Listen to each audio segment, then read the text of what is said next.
Over a base coat of Wraithbone, I start off the yellow quarters of the armor by painting on a thin coat of scale 75 Sahara Yellow. This paint is great here as it's a kind of mustard color that covers really well over the light tan primer I'm using, and it'll make it far easier to paint on the subsequent yellow layers coming up next.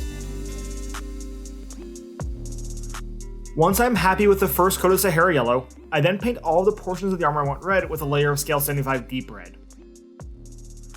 I am pretty careful here to get the quartered scheme down as close to the center of the model as I can, but it's okay if the center line is slightly off as your model will still look amazing on the tabletop. If you do mess up a little bit though, you can always go back and correct it with your base color at this step.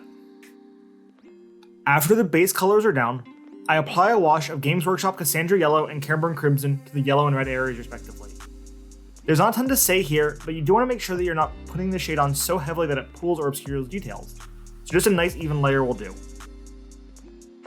When the shades have dried, I go back over and build up my main colors again, which for yellow is done by using a couple of thin coats of scale 75 Soul Yellow. Again, the key here is to build up a couple of thin layers to get a smooth and vibrant yellow color, not obscure any detail. For the red though, I do things a little bit differently, as first I do a single layer of deep red again, and then another layer of Antares Red on top of that.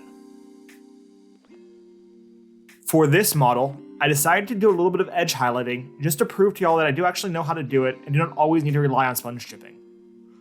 For the highlights on the red armor, I used scale 75 Mars Orange, and for the yellow, I used Tenere Yellow, also by scale 75. I'm not super picky here about getting all the edges super crisp as you often see on heavy metal models though, as I think it looks a bit over the top. Instead, I try to focus only on areas that would get the most light, such as the vent on the top of the head, or places where extra visual definition is helpful, such as on the elbow pads. To really push the vibrancy of my colors, I next glaze them with thinned down crimson and yellow inks. I don't have an exact ratio here, but I generally try to thin my inks to at least 50-50 ink to thinner when glazing like this. But remember, the thinner is better as you can always add more layers to increase the effect, but you can't easily remove them. Even though I'd already edge highlighted the model, I decided to weather it up a bit still as I'd like the more beat up dingy look for my Marines. And I did this in 3 steps. The first step was a rather basic sponge chipping of GW Rhinox hide, where I took some of the paint on a blister pack sponge, dabbed most of it off, and then gently tapped the drier sponge onto the model, almost like a dry brush just with a sponge. I prefer using Rhinox hide for this step as I think it gives a nice contrasting color to the armor and looks like chips that are going through the armor's paint. Next, I used Rhinox hide to paint a few more scratches onto the armor in places that are hard to reach by the brush due to the base or whatever, such as around the lower parts of the legs.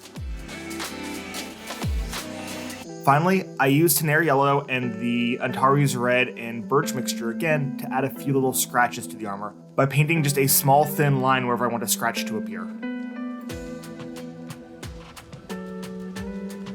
For the last step of the armor, I decided to cover my model in a layer of streaking grime by MIG Ammo.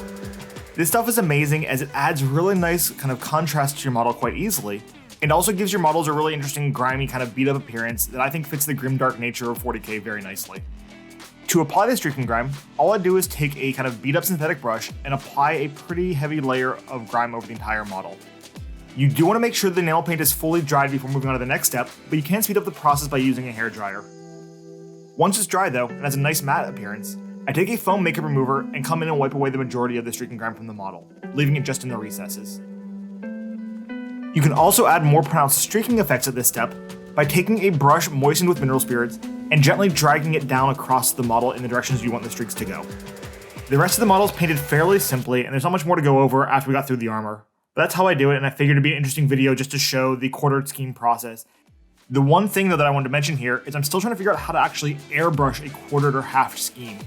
I've tried masking tape, which doesn't work that well, so I probably want to try some liquid latex. But if anyone has any ideas on how to do so, please leave a comment below and I'll give it a try in a future video. Thanks for watching, and don't forget to hit that like button, or the dislike button, or the subscribe button. Actually, any button doesn't really matter. YouTube just counts how many content interactions I have to help me out with my videos getting more views, so smash literally any button on your screen. Thanks for watching, and hobby on.